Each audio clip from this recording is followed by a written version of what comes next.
नमस्कार, आप देख रहे हैं खबरदार। मैं हूं आपके साथ रोहित सरदाना। सबसे पहले खबरों को खबरदार के लेंस से देखते हैं। आज हम बॉलीवुड की उस थाली के मेन्यू का विश्लेषण करेंगे जिसे लेकर पूरी फिल्म इंडस्ट्री बढ़ चुकी है और तमाम सेलिब्रिटीज के बीच स्टार वॉर चल रहा है। इस थाली में वंशवाद है, ड्रग्स पार्टी, अवार्ड फिक्सिंग है, कास्टिंग काउच है, अंडरवर्ल्ड। थाली में आइटम इतने ज्यादा हैं कि देखने वाले कंफ्यूज हो गए। ड्रग्स मामले में गहरी जांच का सवाल उठने पर कुछ लोग बॉलीवुड की इसी थाली से इंडस्ट्री की आरती उतारने लगे। सवाल यह है कि ड्रग्स के मुद्दे पर जांच की बात उठाना क्या बॉलीवुड की थाली में छेद करने के बराबर है? थाली में छेद से कौन सा भेद खुल जाएगा? आज आपको देखना चाहिए कि बॉलीवुड की इस थाली को लेकर कितना बड़ा स्टार वॉर शुरू हो चुका है। इसके बाद आपको बौखलाए हुए चीन का गोलियों वाला धारावाहिक दिखाएंगे। एलएसी पर चीन का चरित्र एकदम ढीला है। वो बातचीत के नाटक के पीछे युद्ध वाली हसरतें पाल रहा है। इसलिए चीन पर पिछले 20 दिन में एलएसी पर चीन की तरफ से पिछले 20 दिन में 3 बार फायरिंग हुई है और 100 से 200 राउंड गोलियां चली। इसके साथ ही चीन की सेना में हड़कंप है क्योंकि भारत की तैयारी और रणनीति जबरदस्त है। आज हम आपको बताएंगे कि -50 डिग्री तापमान पर युद्ध की जो तैयारी भारत ने की है वो चीन पर कैसे भारी पड़ेगी। आपको यह भी जानना चाहिए कि कैसे भारत की 3 महीने की तैयारी और संयम के सामने चीन बिल्कुल बेदम हो गया। भारतीय सेना ने एलएसी पर चीन के खिलाफ ऑपरेशन स्नो लेपर्ड चलाया। भारतीय सेना का अंदाज बर्फीले तेंदुए से कम नहीं है। इस ऑपरेशन को आज हम डिकोड करेंगे और साथ ही एक चिंताजनक खबर यह है कि भारत में कोरोना संक्रमण के मामले 50 लाख के आंकड़े को पार कर गए। यह बहुत गंभीर स्थिति है। कोरोना संक्रमण का ग्राफ आगे कहां जाएगा और इस पर नियंत्रण कैसे होगा, इसका आज विश्लेषण करेंगे। कोरोना संकट के बीच राहत देने वाली सूचना यह है कि रूस का टीका स्पुतनिक वी नवंबर तक भारत में आ सकता है। भारतीय कंपनी से रूस के टीके की 10 करोड़ डोज बेचने की डील हुई, लेकिन यह राहत तीसरे फेज के ट्रायल के नतीजे पर निर्भर होगी। अगर कहीं कुछ गलत हो रहा है तो फिर आरती नहीं उतारी जाएगी, लेकिन आजकल बॉलीवुड में उल्टा चल रहा है। जो लोग 4 महीने से सुशांत केस में चुप रहे, रिया के ड्रग्स केस में कुछ नहीं बोले, जिन लोगों की वंशवाद पर बोलती बंद थी, जो लोग अवार्ड फिक्सिंग पर भी नहीं बोलते, उन लोगों को अचानक बॉलीवुड की इमेज की चिंता होने लगी है।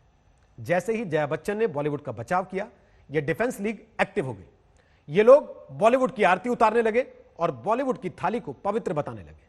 लेकिन आज हम आपको बताएंगे कि इस थाली में कितनी गंदगी है और इसके सफाई अभियान का सवाल आखिर क्यों उठा है।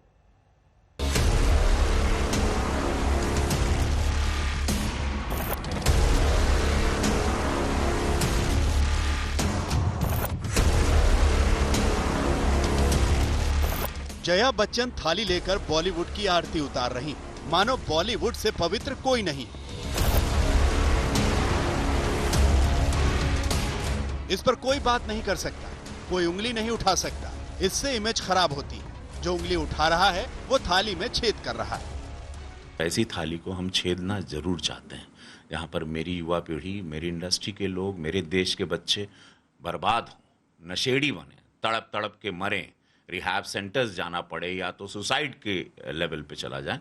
तो यस, ऐसी थालियों को हम लोगों को सबको, जया जी को भी छेदना चाहिए। हम सबको मिलकर इसको छेदना चाहिए। ये तो सत्य है कि इस देश में युवाओं को ड्रग्स से खतरा है और उस ड्रग्स को रोकने के लिए सकारात्मक प्रयास होने चाहिए, ना कि उसको रोकने का कोशिश होना चाहिए। अगर आपके परिवार के साथ ऐसा होगा ना तो आप नीचे तक जाके तहकीकात करना चाहेंगे। वहाँ पे बॉम्बे इंडस्ट्री में बहुत खराब तरीके से नए बच्चों को जो बाहर से आते हैं उनको अपने एक ग्रुप बना के उनको वहाँ पे बिठाए जाते हैं, खिलाए जाते हैं, पिलाए जाते हैं। वो एक क्या बोलो, एक अजीब किस्म का गंदगी है। ये गंदगी है तो फिर थाली साफ क्यों ना हो? क्यों गंदगी पर बात करने से गुस्सा आ जाता है? I was really embarrassed and ashamed that yesterday one of our members in the Lok Sabha spoke who is from the industry. It's a shame. जिस थाली में खाते हैं उसमें छेद करते हैं। जया बच्चन जिस थाली की बात कर रही हैं, बॉलीवुड की उस थाली के आइटम देख लीजिए, आपको सब समझ में आ जाएगा क्यों ये लोग इस थाली की सफाई नहीं करना चाहते, क्यों किसी को बोलने नहीं देते। ये बॉलीवुड की वो थाली है जिसमें वंशवाद है। सुशांत इसका शिकार हुए। इसमें अवार्ड फिक्सिंग है। सुशांत इसका भी शिकार हुए। इसमें कास्टिंग काउच है। न जाने कितने युवा इसके शिकार हुए। इसमें अंडरवर्ल्ड है। इसका कनेक्शन कौन नहीं जानता। इसमें ड्रग्स रैकेट है, ड्रग्स पार्टीज है। रिया एंड कंपनी इसका सबसे बड़ा सबूत है। और कितने सबूत चाहिए इस थाली की गंदगी को बताने के लिए। एक गली बॉय जैसी एक वाहियात फिल्म को सारे अवार्ड मिलते, Chhichhore is the best film and the best director, उनकी फिल्म को कोई एक्नॉलेजमेंट नहीं। जया बच्चन और उन्हें मसीहा मानने वाले भले ही यही थाली लेकर बॉलीवुड की आरती उतारते रहे, लेकिन सच पूरा देश जानता है और सच जानकर चुप नहीं रहा जा सकता। हमारे ज़माने में या हम 90s में ऐसा कुछ नहीं था, केमिकल वर्ल्ड नहीं आया था, या जया जी के टाइम पे, अमित जी के टाइम पे ये अचानक ये केमिकल वर्ल्ड आया और उसको हमने थाली में परोसते हुए देखा, तो हमको बोलना ज़रूरी था। और ऐसी थाली को हम छेदना ज़रूर चाहते हैं जहाँ पर मेरी युवा पीढ़ी, मेरी इंडस्ट्री के लोग, मेरे देश के बच्चे बर्बाद हों, नशेड़ी बने, तड़प तड़प के मरें, रिहैब सेंटर्स जाना पड़े या तो सुसाइड के लेवल पे चला जाए। तो यस, ऐसी थालियों को हम लोगों को सबको, जया जी को भी छेदना चाहिए, हम सबको मिलकर इसको छेदना चाहिए। इस थाली की जब सफाई होगी तो सीक्रेट बाहर आ जाएंगे। बड़े बड़े चेहरे बेनकाब होंगे। गंदगी बहुत है। सफाई होगी तो फिर कोई सुशांत शिकार नहीं बनेगा। अजीब किस्म का गंदगी है। मैंने अपने आंखों से बहुत सालों से ये सब देखा है। मैं जानती हूँ, मैं किस ऐसे इन्विटेशंस आते ना, जाओ ना तो डर के मारे भाग के आ जाओगे। लाल लाइट बना के रखे जाते, मैंने ये सब देखा है। ये सच है कि इस तरह से अजीब किस्म का ग्रुप चलता है वहाँ पे। वहाँ अलग अलग पीयर प्रेशर में डाल के सब किया जाता है। जो बाहर से जाते उनका परिवार के लोग वहाँ नहीं रहते, तो वो उन लोगों को, उनमें से कुछ लोगों को भाग के चले आना पड़ता है। उन लोग वहाँ से कुछ लोगों को फंस जाने पड़ते हैं, कहीं जिंदगी गंवा देते, कहीं कुछ ऐसा होता है। सुशांत सिंह राजपूत के साथ जो हुआ है वो सच्चाई तो निकलेगा, बहुत बहुत गलत किया है। अगर सुशांत सिंह राजपूत कोई बड़े घर का बेटा होता ना, तो सबको शायद एक बार नींद से जाग के उठ के बोलते, लेकिन अभी तो सब कोई नहीं बोलेगा।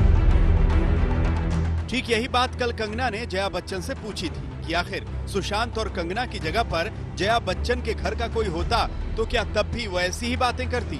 थाली वाली बात आज कंगना ने जया बच्चन को फिर सुनाई। इस बार और तीखापन था। कौन सी थाली दी है जया जी और उनकी इंडस्ट्री ने? एक थाली मिली थी जिसमें 2 मिनट के रोल आइटम नंबर्स और एक रोमांटिक सीन मिलता था, वो भी हीरो के साथ सोने के बाद। मैंने इस इंडस्ट्री को फेमिनिज्म सिखाया। थाली देशभक्ति, नारी प्रधान फिल्मों ने सजाई। ये मेरी थाली है जया जी, आपकी नहीं। जया बच्चन को खुलकर सपोर्ट खास तौर पर उन्हीं लोगों का मिल रहा है जो बॉलीवुड की इस स्पेशल डिफेंस लीग का पहले दिन से हिस्सा हैं। इस लड़ाई में शिवसेना को नया मौका मिला है कंगना से बदला निकालने का। इसीलिए उसके मुखपत्र सामना में जया बच्चन की खूब तारीफ की गई और कंगना का नाम लिए बिना खूब कोसा गया कि जिन लोगों ने बॉलीवुड में नाम और पैसा कमाया वही लोग उसे गटर बता रहे हैं। संजय शर्मा और हिमांशु मिश्रा के साथ आज तक ब्यूरो। रवि किशन ने संसद में बॉलीवुड के नशे पर बात की थी। जया बच्चन ने इसे थाली में छेद करना कहा, लेकिन रवि किशन फिर बोले कि जिस थाली से लोग बर्बाद हो रहे हो, नशे का शिकार हो रहे हो, तड़प तड़प कर मर रहे हो, उस थाली में छेद करना ही चाहिए। कंगना रनौत ने कहा कि उनके जैसे कलाकारों की अपनी अलग थाली है। जया बच्चन और फिल्म इंडस्ट्री ने कंगना जैसे कलाकारों को ऐसी थाली दी थी जिसमें सम्मान नहीं था। एक रोल पाने के लिए बहुत कुछ सहना पड़ता था।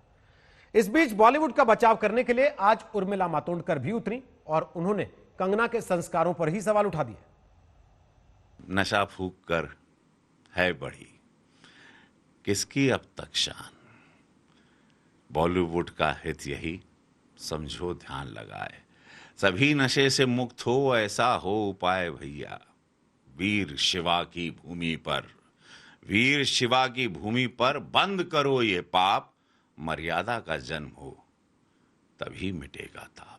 क्या आप ये कहना चाहते हैं कि हर कोई ड्रग्स का शिकार है, या आप ये कहना चाहते हैं कि हर कोई इंसान 12-14 घंटे जो सेट पर काम करते हैं घर, उसके घर वाले बीवी बच्चे उसके पास ये देखकर समझे कि क्या ये भी ड्रग्स करके आया है? ये तो एक बहुत ज्यादती हुई है बॉलीवुड के लोगों के साथ। मुझे नहीं लगता कि इसी तरह की बातें एक 2-4 लोगों के चलते सब इंडस्ट्री के ऊपर बात करना सही रहता है। बहुत सुंदर इंडस्ट्री, मैं दोबारा कह रहा हूँ, जया जी ने मेरा व्यक्तित्व सुना ही नहीं। मैं कहना क्या चाह रहा हूँ, इस इंडस्ट्री को बचाना है। ये इंडस्ट्री लाखों लोगों को रोजगार देती है, पूरे देश को, विश्व को एंटरटेनमेंट जाता है यहाँ से। बहुत अच्छे अच्छे दिग्गज लोग हैं इस फिल्म इंडस्ट्री में। हम सब लोगों की जिंदगी का हिस्सा है सिनेमा इंडस्ट्री। हम लोगों को आनंद देती है, हम लोगों को उनको ध्वस्त नहीं करना है। सारे लोग नशेड़ी नहीं हैं, कुछ मछलियां जरूर गंदी हैं। कौन इजीली अवेलेबल करवा रहा है, जो कि हमारे यहाँ पर अपराध है। ड्रग्स बहुत बड़ा आपराधिक एक जुर्म है। सलाखों के पीछे आप 20 साल से ज्यादा जा सकते हैं, एक कड़ी सजा है उसकी। कैसे अवेलेबल करवा रहे हैं और हमारे बच्चों को क्यों बर्बाद किया जा रहा है? मुझे ऐसे लगता है कि कुछ चीजों को स्पष्ट करना बहुत जरूरी है कि ये जो गलत फिल्म इंडस्ट्री के बारे में एक तरह का एक चित्र सामने लाया जा रहा है कि सब लोग ड्रग्स लेते हैं, एक ड्रग एडिक्ट से भरी हुई माफिया, ड्रग माफिया वगैरह वगैरह जैसे वर्ड्स जब सामने आते हैं तो जाहिर सी बात है फिल्म इंडस्ट्री से जुड़े हुए हर एक व्यक्ति को इसकी तकलीफ होगी। और ऐसी थाली को हम छेदना जरूर चाहते हैं जहाँ पर मेरी युवा पीढ़ी, मेरी इंडस्ट्री के लोग, मेरे देश के बच्चे बर्बाद हों, नशेड़ी बने, तड़प तड़प के मरें, रिहैब सेंटर्स जाना पड़े या तो सुसाइड के लेवल पे चला जाए। तो यस, ऐसी थालियों को हम लोगों को, सबको, जया जी को भी छेदना चाहिए। हम सबको मिलकर इसको छेदना चाहिए। और ऐसे लोग जो चंद गंदी मछलियां हैं जो पूरे तालाब को खराब कर रही हैं। जया बच्चन जी के बारे में कंगना ने बात की है। बहुत दुख की बात है कि उनके बारे में उन्होंने इस लहजे से, इस अंदाज में बात की है। वो बहुत ही बेहतरीन अदाकारा है और सबसे पहले तो वो इस देश की एक बहुत ही रिस्पेक्टेड अदाकारा होने के बावजूद, अपार्ट फ्रॉम दैट, वो एक सीनियर लेडी है फिल्म इंडस्ट्री की। और मुझे लगता है किसी भी जिस इंडस्ट्री में आप काम करते हैं उसके अंदर के किसी सीनियर कलीग के बारे में इस लहजे से बात करना, मुझे लगता है बाकी सब छोड़ दीजिए, मुझे लगता है भारतीय संस्कृति के साथ नहीं जाता। बॉलीवुड के बचाव में एक एक करके स्टार्स उतर रहे हैं। सबकी चुप्पी अचानक टूट गई। इनमें से कई ऐसे लोग हैं जो कल तक साइलेंट थे, लेकिन ड्रग से जुड़े खुलासों के बाद बॉलीवुड के प्रवक्ता बन गए और इमेज मैनेजमेंट में जुट गए। बॉलीवुड के अंदर ड्रग्स रैकेट बेनकाब हो रहा है तो इसमें कुछ बुरा नहीं, लेकिन कई सितारों को इसमें बॉलीवुड की बदनामी भी दिख रही है। इस पूरे मुद्दे पर अभिनेत्री तापसी पन्नू ने क्या कहा, यह भी सुनिए। पहली बात तो उन्हीं के शब्दों में बोलना चाहूंगी, जिस थाली में खाते हैं उस थाली में छेद नहीं करना चाहिए। जिस इंडस्ट्री ने आपको इस मुकाम पे जो आपको लेकर आई है, जहाँ पे आप लोग आपकी बात सुनते हैं, आपको मानते हैं, आपको वैल्यू देते हैं, आपको उन्होंने इतना बड़ा स्टार बनाया है, ये इंडस्ट्री ने आपको प्लेटफॉर्म नहीं दिया होता तो शायद आप इतने बड़े स्टार नहीं बन पाते। तो उसी खातिर एटलीस्ट इस इंडस्ट्री को इतने गंदे और गलत तरीके से जो नीचे गिराया जा रहा है इस समय, आई थिंक मेरे को बिल्कुल वो गलत लगता है।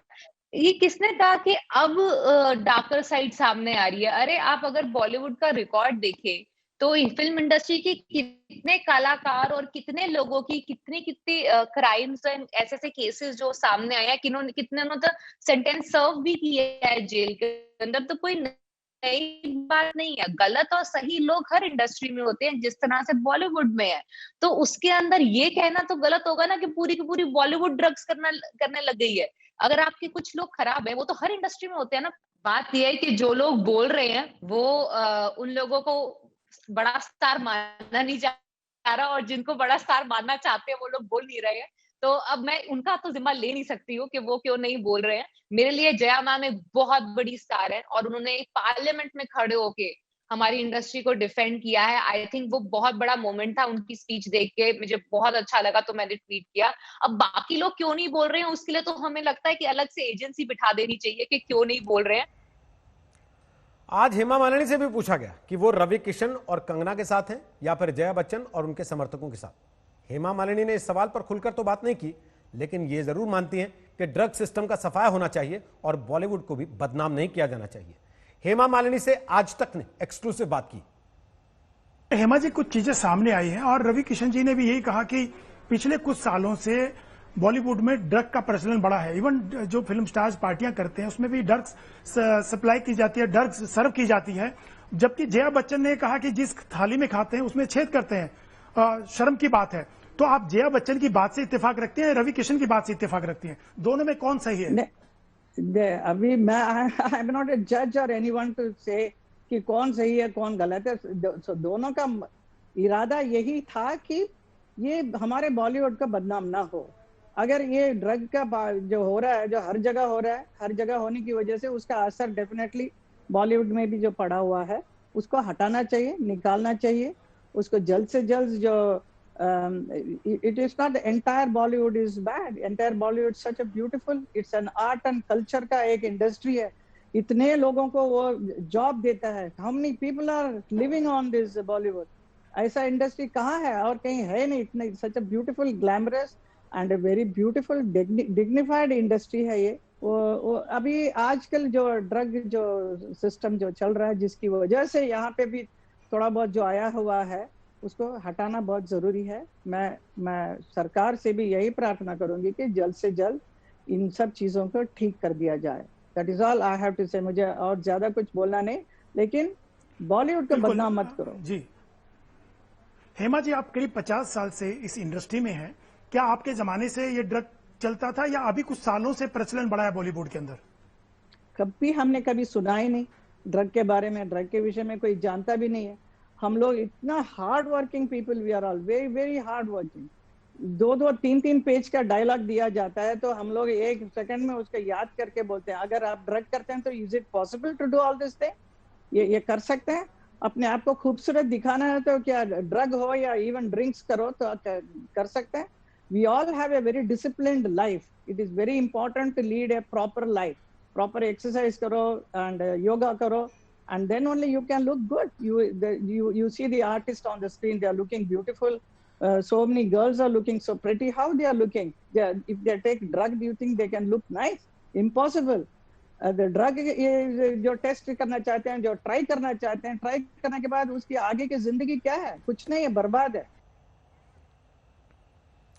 और अब बॉलीवुड से थोड़ा दूर चलते हैं और देखते हैं कि LAC पर क्या चल रहा है। आखिर चीन चाहता क्या है? जिनपिंग की सेना और उनके मंत्री जितनी मर्जी बातें कर लें, लेकिन ऐसा लगता है कि चीन दिमाग में सिर्फ और सिर्फ भारत से युद्ध की इच्छा पाल रहा है। और अब हम चीन की इसी युद्ध वाली चाहत को बेनकाब करेंगे। आपको याद होगा 29 और 30 अगस्त की रात को चीनी सेना ने पेंगोंग लेक के उत्तरी किनारे पर भारतीय सीमा में घुसने की कोशिश की थी, जिसे भारतीय सेना ने नाकाम कर दिया था। हम अपनी इस बेइज्जती का बदला लेने के लिए चीनी सेना ने कई दफे फायरिंग की। भारतीय सेना के सूत्रों के मुताबिक 29 अगस्त की घटना के बाद चीन ने अगले 4 दिन में 2 बार फिर घुसपैठ की कोशिश की और LAC पर 3 बार फायरिंग की। चीन के दिमाग में युद्ध के इरादे घूम रहे हैं। इसलिए जब मंगलवार को रक्षा मंत्री राजनाथ सिंह ने चीन को युद्ध की हरकतों से बाज आने की सलाह दी, तो यह सलाह चीन को इतनी बुरी लग गई कि उसने युद्ध वाली भाषा बोलनी शुरू कर दी।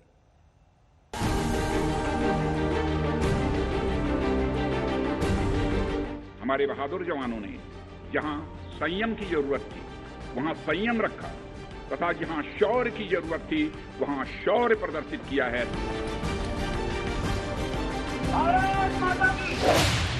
संसद से रक्षा मंत्री राजनाथ सिंह ने चीन पर स्ट्राइक क्या की, चीनी सरकार को तेज मिर्ची लग गई। राजनाथ सिंह के बयान पर चीन के विदेश मंत्रालय ने कहा है कि पहले भारत ने द्विपक्षीय समझौता का उल्लंघन किया। भारत ने अवैध तरीके से सीमा पार कर उकसाया, सीमा क्षेत्र में यथास्थिति को एक तरफा कार्रवाई करते हुए बदला और चीनी सैनिकों को धमकाने के लिए गोलियां चलाई। मतलब इसे कहते हैं चोरी और सीनाजोरी, जिसका अब खुलासा हो चुका है। 29 अगस्त की घटना के बाद LAC पर 3 बार गोलियां चली हैं।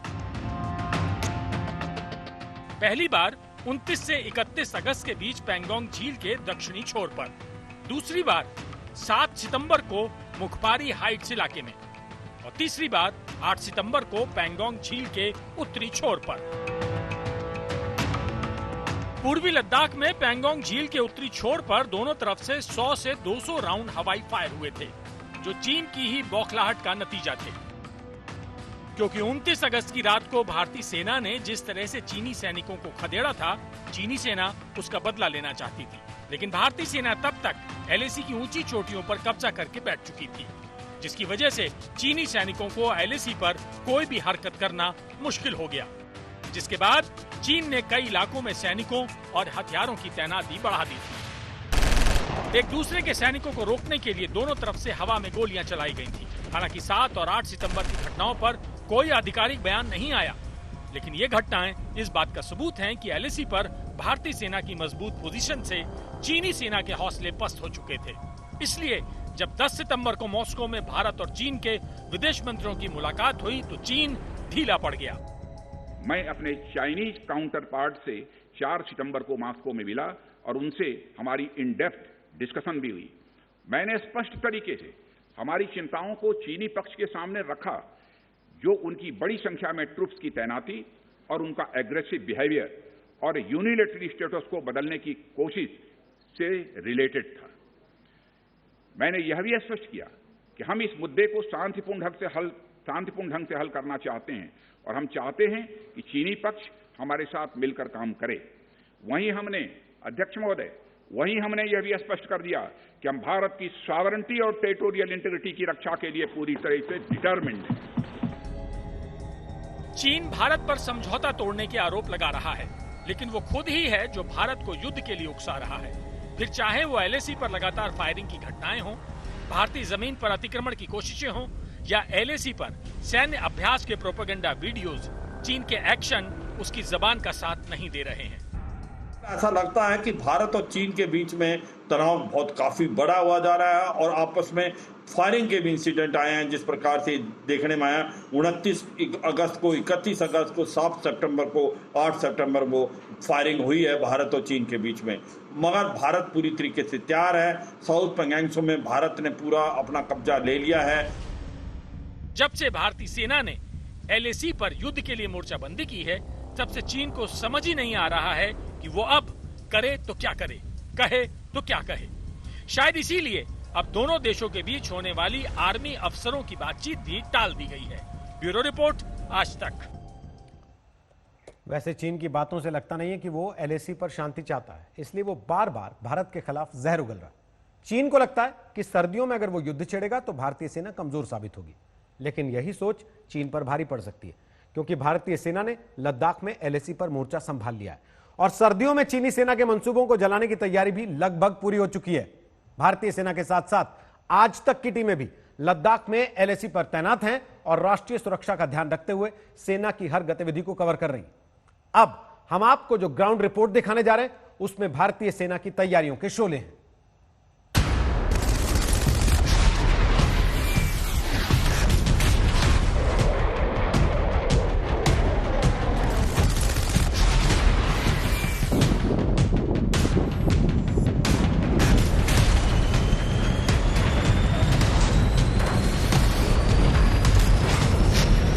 हमारे आर्म फोर्सेस के जवानों का जोश एवं हौसला बुलंद है, इस पर किसी को संदेह नहीं होना चाहिए।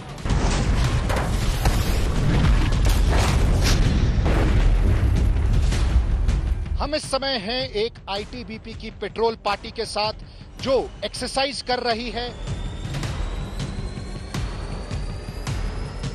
हमारे जवानों का यह संकल्प सराहनीय है कि दुर्गम ऊंचाइयों पर जहां ऑक्सीजन की कमी तथा तापमान 0 से नीचे है, उनके उत्साह में कोई कमी नहीं आती है और वे सियाचिन, कारगिल और आदि ऊंचाइयों पर अपना कर्तव्य इतने वर्षों से लगातार निभाते आ रहे हैं। अगर चीन की तरफ से कोई हरकत हो, कोई हिमाकत हो, तैयारी की इंतहा यहां पर की जा रही है।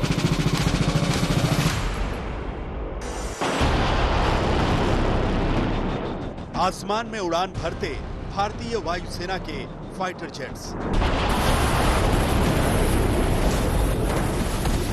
पहाड़ों पर धूल उड़ाते आगे बढ़ते हुए टैंकों की ताकत और पहाड़ों की चोटियों पर तोपों की गड़गड़ाहट।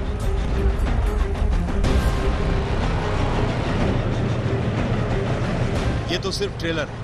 अगर चीन नहीं माना तो अब की बार सर्दियों में एलएसी पर वो भारतीय सेना के रियल एक्शन भी झेलेगा। हमारे पीछे है बोफोर्स गन।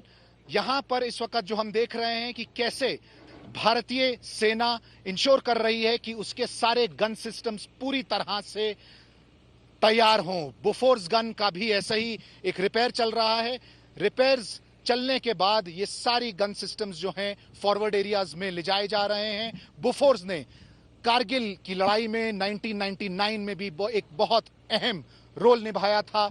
और फिर से अगर इस तरह की तनातनी चलती रही तो बोफोर्स जैसी गन ही बहुत ज्यादा महत्वपूर्ण साबित हो सकती है भारतीय सेना के लिए। चीन की नादानी की इंतहा देखिए कि उसे लगता है कि भारतीय सेना सर्दियों में युद्ध नहीं लड़ पाएगी। चीन की यही नादानी उसे भारी पड़ जाएगी, क्योंकि माउंटेन वॉरफेयर में भारतीय सेना का पूरी दुनिया में कोई मुकाबला नहीं है। चाहे 20,000 फीट ऊंचे पहाड़ों की चोटियों पर देश की हिफाजत करनी हो, चाहे -50 डिग्री सेल्सियस की कड़कड़ाती ठंड से मुकाबला, चाहे बर्फीली हवाओं में डटकर खड़े रहना हो, दुनिया के सबसे ऊंचे युद्ध क्षेत्र सियाचिन में तैनात भारतीय सैनिकों के युद्ध कौशल का कोई सानी नहीं है।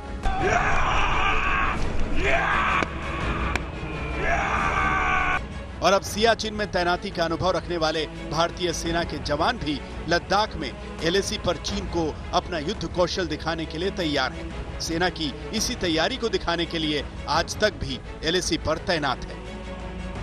हम इस समय हैं एक आईटीबीपी की पेट्रोल पार्टी के साथ जो एक्सरसाइज कर रही है एग्जैक्टली उस सिचुएशन के लिए जो इस समय लाइन ऑफ एक्चुअल कंट्रोल पर बनी हुई है।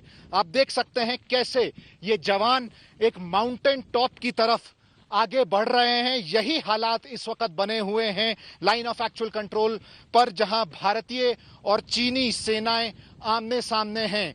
इसी तरह के रिज लाइन्स हैं, इसी तरह के माउंटेन टॉप्स हैं जिनको भारतीय सेना कब्जा करने की कोशिश कर रही है। कुछ ऐसी जगहें हैं जहां पर भारतीय सेना का कब्जा बन गया है और चीनी सेना उनको वहां से हटाने की कोशिश कर रही है।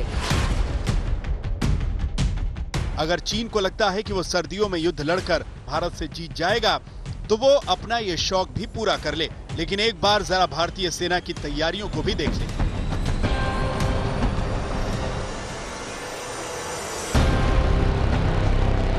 सिर्फ सर्दियों में ही नहीं, अगर चीन 14 महीने तक भी लद्दाख की चोटियों पर युद्ध लड़ता रहा तो भारतीय सेना के पास ना तो रसद की कोई कमी है, न गोला बारूद की। हम लद्दाख में फॉरवर्ड लोकेशन में हैं जहां पर अभी ये सामान एयर ड्रॉप किया गया है। सबसे अहम ये देखिए आर्कटिक टेंट्स, ये स्पेशल टेंट्स हैं जो सैनिकों के लिए पहुंचाए जा रहे हैं फॉरवर्ड लोकेशंस में, क्योंकि देखिए सर्दी आ रही है और इस सर्दी में बहुत ज़रूरी है कि भारतीय सैनिकों के पास वो सारी ज़रूरत की चीज़ें हों जो उनको सस्टेन करने में हेल्प करे। केरोसिन हीटर्स फिर से बहुत ही अहम, जिस तरह का सर्दी का माहौल बन रहा है। स्पेशल क्लोथिंग दी जाती है ट्रूप्स को जो डिप्लॉयड हैं फॉरवर्ड एरियाज में। जहां जहां तनाव चल रहा है वो इलाके 15,000 फीट के ऊपर हैं। ये डिपो लद्दाख क्षेत्र का सबसे बड़ा आयुध डिपो है। यहाँ पे हम special clothing, tentage, heating appliances, mountaineering equipment और सुरक्षा उपकरण आदि हमारे जो ट्रूप्स फॉरवर्ड में तैनात हैं उन्हें इशू करते हैं। भारतीय सेना लद्दाख में लंबी तैनाती के लिए पूरी तरह तैयार हो चुकी है।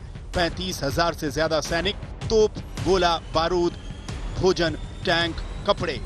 लेकिन युद्ध लड़ने के लिए सबसे जरूरी चीज है सैनिकों के लिए साफ पानी की व्यवस्था, और अब इसका इंतजाम भी हो चुका है। हजारों की संख्या में भारतीय सेना इस समय वास्तविक नियंत्रण रेखा पर तैनात है और चीन के साथ साथ एक बड़ी चुनौती है सिपाहियों के लिए पानी मुहैया कराना। और इसमें डॉक्टर रितेश आर्या लगे हुए हैं, एक प्रसिद्ध जियोलॉजिस्ट है, भारतीय सेना के साथ इस समय लगे हुए हैं धरती से पानी निकालने का प्रयास करने में। अभी दौलत बेग ओल्डी से लौट कर आए हैं। जी, अभी हमारे को हमने रेक्की किया, इनिशियल रेक्की किया दौलत बेग उल्डी में, तो बहुत मेरे को पॉजिटिव वहाँ पे सिग्नल्स नजर आए हैं। कुछ वहाँ पे पहले इनिशियल डिफिकल्टीज काफी हुई हैं ड्रिलिंग में, लेकिन अब जो हमने रेक्की किया उसमें हमारे को बहुत पॉजिटिव वो मिला है। तो क्या दौलत बेग ओल्डी में जमीन के नीचे पानी है, डेप्सैंग में पानी है हमारी सेना के लिए? जी बिल्कुल, हमारी सेना के लिए जितना भी पानी मुहैया हो सकता है वो करेंगे वहाँ पे।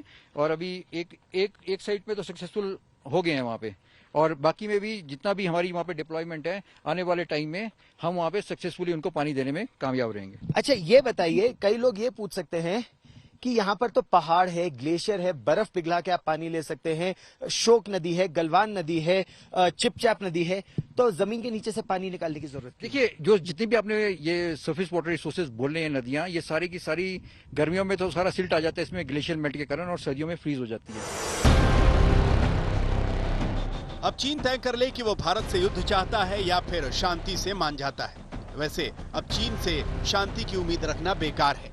इसीलिए इस सर्दी में जब तापमान नीचे गिर जाएगा तो लद्दाख के इन पहाड़ों पर गर्मा गर्मी बढ़ जाएगी। और आज तक की टीमें अभी की तरह तब भी चीन की इस हरकत और भारतीय सेना के हर एक्शन की रिपोर्ट दिखाने के लिए LAC पर तैनात रहेगी। लगातार हिंदुस्तान के जो वायुवीर हैं वो आसमानी सरहदों की इसी तरीके से सुरक्षा कर रहे हैं। मिराज 2000 Su-30 सब लगातार सॉर्टीज यहां पर कर रहे हैं। भारत के टैंक T-90 बनाम चीन के हल्के टैंक, पलड़ा यहां भारत का भारतीय सैनिकों का जोश और जज्बा बरकरार है। जिस तरह से स्थिति बनी हुई है लाइन ऑफ एक्चुअल कंट्रोल पर, यही सैनिक कुछ दिनों बाद सामना करेंगे चीनियों का। यह रिपोर्ट देखकर आपको अंदाजा हो गया होगा कि चीन को सबक सिखाने के लिए अब भारतीय सेना पूरी तरह से एक्शन के मोड में आ चुकी है। आप सोच रहे होंगे कि आखिर भारतीय सेना ने LAC पर चीन के खिलाफ ऐसा कौन सा ऑपरेशन चलाया है कि चीन चाहकर भी कुछ कर नहीं पा रहा। उस ऑपरेशन का नाम है operation snow leopard. Snow leopard का मतलब होता है बर्फीले तेंदुए, जिनकी सबसे बड़ी खासियत होती है दुर्गम स्थान और कठिन परिस्थिति में भी संयम और तेजी से शिकार पर अचूक निशाना लगाना। जिस तरह भारतीय सेना ने LAC पर चीनी सेना को अपने चक्रव्यूह में फंसाया है, उसका अंदाज किसी बर्फीले तेंदुए से कम नहीं है। हम आपको LAC पर भारतीय सेना के इसी ऑपरेशन स्नो लेपर्ड की पूरी इनसाइड स्टोरी दिखाते हैं। इसमें शत्रु पर विजय पाने का मंत्र है। भारतीय सेना का top secret operation snow leopard, जिसमें भारतीय सेना ने चीन को उसी के खेल में मात दी। चीन की शह और भारत की मात, इसकी प्लानिंग महीनों तक चली। LAC पर ग्राउंड जीरो से लगातार रिपोर्टिंग कर रही आज तक की टीमों को सेना के सूत्रों ने ऑपरेशन लेपर्ड की पूरी डिटेल्स बताई है। ऑपरेशन स्नो लेपर्ड के तहत LAC के पास रणनीतिक तौर पर मजबूत पहाड़ियों की पहचान की गई, जैसे कि ब्लैक टॉप और हेलमेट टॉप। इस ऑपरेशन के लिए ऐसी टीम तैयार की गई जिनके पास ऊंची पहाड़ियों पर लंबी तैनाती और युद्ध का अनुभव है। इस ऑपरेशन में स्पेशल फ्रंटियर फोर्स की टीमों को सामरिक रूप से महत्वपूर्ण पहाड़ियों पर कब्जा करने का टास्क दिया गया। इस ऑपरेशन के दौरान सेना ने पेंगोंग झील के दक्षिण और उत्तरी इलाकों में ऊंची पोजीशंस पर कब्जा जमाया। साथ ही LAC की उन महत्वपूर्ण जगहों पर भी अपनी तैनाती बढ़ा दी जहां से चीनी सेना की पोजीशन और पेट्रोलिंग साइट्स पर सीधी नजर रखी जा सके। सेना मुख्यालय में general MM Naravane, army commander northern command general YK Joshi, core commander, division commander, यहां तक कि जो कंपनी कमांडर वास्तविक नियंत्रण रेखा पर रिजांगला, रिचिनला, बंप, पेंगोंगसो के उत्तर में जो चौकियों पर भारतीय सेना के जवान, स्पेशल फोर्सेस की टीम्स तैनात हैं, स्पेशल फ्रंटियर फोर्स के कमांडो तैनात हैं, वो सभी एक पटल पर थे। कैसे? सेना ने पहले प्रतीक्षा की महीनों तक कि चीन की सेना वास्तविक नियंत्रण रेखा का सम्मान करे और अपने क्षेत्र में लौट जाए और अप्रैल की जो स्थिति थी वो एक बार फिर बरकरार हो। लेकिन अगस्त तक साफ हो गया था कि चीन की सेना वापस नहीं जाएगी, तो चीन को उसी के शह में मात देने की आवश्यकता थी और भारतीय सेना ने ऑपरेशन स्नो लेपर्ड को अंजाम दिया, जिसमें भारतीय सेना न केवल पेंगोंगसो झील के दक्षिण और उत्तर में बल्कि कुछ और क्षेत्रों में भी बहुत महत्वपूर्ण पहाड़ियों पर उसने अपना वर्चस्व स्थापित किया है, उनको अपने नियंत्रण में लिया है, जहां अब ऊंचाइयों पर बहुत इफेक्टिवली मौजूद है। न केवल सिपाही उन चोटियों पर है बल्कि उन तक लगातार रसद सामग्री पहुंचाना, हथियार, गोला बारूद सब पहुंचाने की पूरी तैयारी कर ली गई है, सप्लाई चेन बना ली गई है और ऑपरेशन स्नो लेपर्ड का हिस्सा भारतीय वायुसेना भी है। भारतीय सेना ने अपना ये ऑपरेशन लेपर्ड अगस्त के महीने में ही शुरू कर दिया था। ऑपरेशन लेपर्ड की कामयाबी इसी बात पर टिकी थी कि चीनी सेना को इसकी जरा भी भनक ना लगे, और हुआ भी ऐसा ही। LAC पर लाइट कैमरा एक्शन में मशगूल चीनी सेना को पता ही नहीं चला।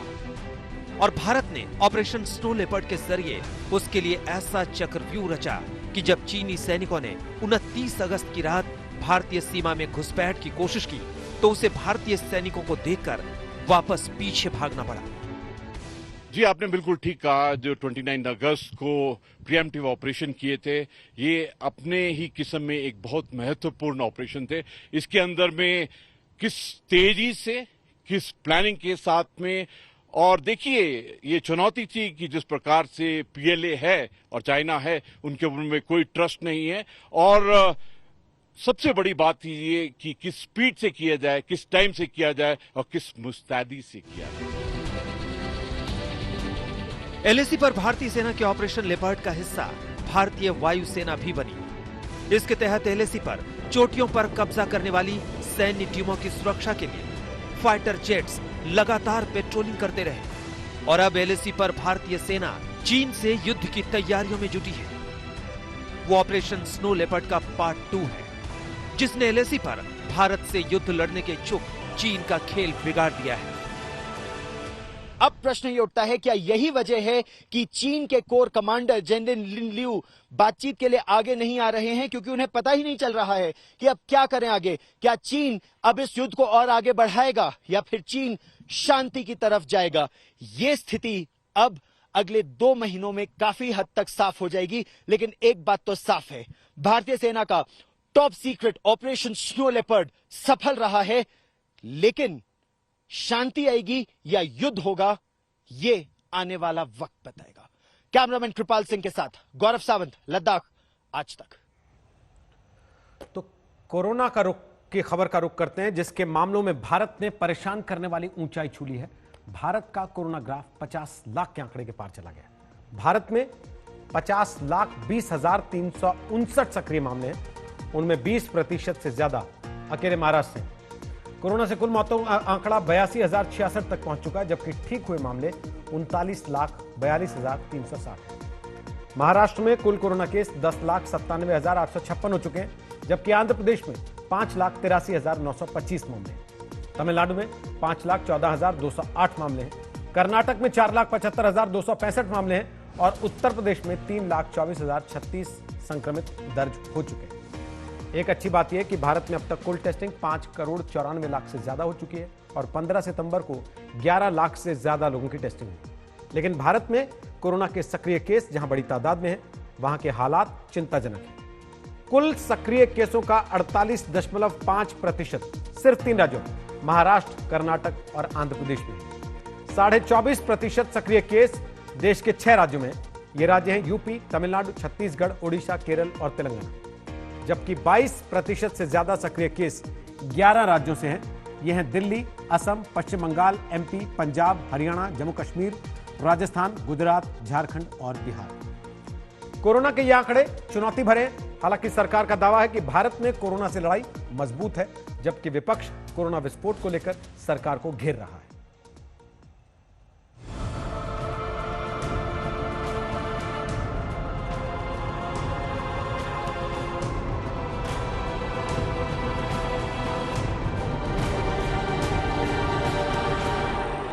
ये दुनिया का सबसे बड़ा कोरोना हॉटस्पॉट बन गया महाराष्ट्र का बुल्ढाना है। बुल्ढाना के नदी नाले उफान पर हैं और वहाँ के एक गांव का तालाब बारिश से लबालब भरा तो लोग आ गए सैर सपाटे के लिए। जैसे कोरोना की मार पड़ी ही ना, जैसे सोशल डिस्टेंसिंग सिर्फ एग्जाम में रट कर पास होने वाली एक थ्योरी भर हो, जैसे कोरोना का डर एक छलावा भर हो। सब मुतमईन हैं, बेफिक्र हैं, शायद देश की सरकार भी बेफिक्र है।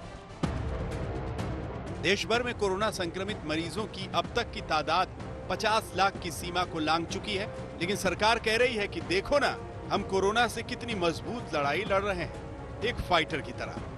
हाँ, सरकार के पास आंकड़े हैं, वजह हैं। कोरोना का रिकवरी रेट यानी ठीक होने वाले मरीजों की तादाद 78.53% है, जो कि बेहतरीन है। कोरोना से मौत का आंकड़ा 1.63% यानी एक लिहाज से बेहद कम है। संक्रमण के दोगुना होने की दर 40 दिन से ज्यादा है। लेकिन इस तरह ये जो आंकड़े परेशान करते नहीं दिखते, उनकी असल गिनती डराती है। बुधवार को भारत में सक्रिय मामले 9,95,933 रहे और कुल मौतें 82,066 हो चुकी। बीते एक दिन में कोरोना के मामले 90,123 और एक दिन में हुई मौतें 1,290। ये सच है कि कोरोना का दुनिया में अभी कोई इलाज नहीं। ये भी सच है कि भारत की इतनी बड़ी आबादी में कोरोना का मामला गंभीर होने से बचा नहीं जा सकता। लेकिन देश का विपक्ष पूछ रहा है कि क्यों न कहें कि कोरोना की लड़ाई के नाम पर सरकार सिर्फ पीठ दिखाती रहे। कांग्रेस के सांसद राहुल गांधी ने ट्वीट किया है, कोरोना काल में बीजेपी सरकार ने एक से एक ख्याली पुलाव पकाए। 21 दिन में कोरोना को हराएंगे, आरोग्य सेतु ऐप सुरक्षा करेगा, 20 लाख करोड़ का पैकेज, आत्मनिर्भर बनो, सीमा में कोई नहीं घुसा, स्थिति संभाली हुई है। लेकिन एक सच भी था, आपदा में अवसर, पीएम केयर्स। विपक्ष के इस हमले के बावजूद सोमवार को पूरे कोरोना प्रोटोकॉल के बाद जब से संसद का सत्र शुरू हुआ, सरकार बता रही है कि जी नहीं, कोरोना के खिलाफ सरकार की लड़ाई को कमतर न आंकें, समस्या बड़ी है, धीरज धरें, सब अच्छा होगा। I take this opportunity to congratulate our Prime Minister Shri Narendra Modi ji, who personally continues to monitor the situation and provided his leadership. Government of India has initiated a series of actions to prevent entry of the disease and contain it. Corona का मामला गंभीर है, लेकिन राजनीति इस पर गंभीर नहीं दिखती। भारत के 50 लाख मामलों में पिछले 12 दिनों में ही 10 लाख नए केस जुड़े हैं।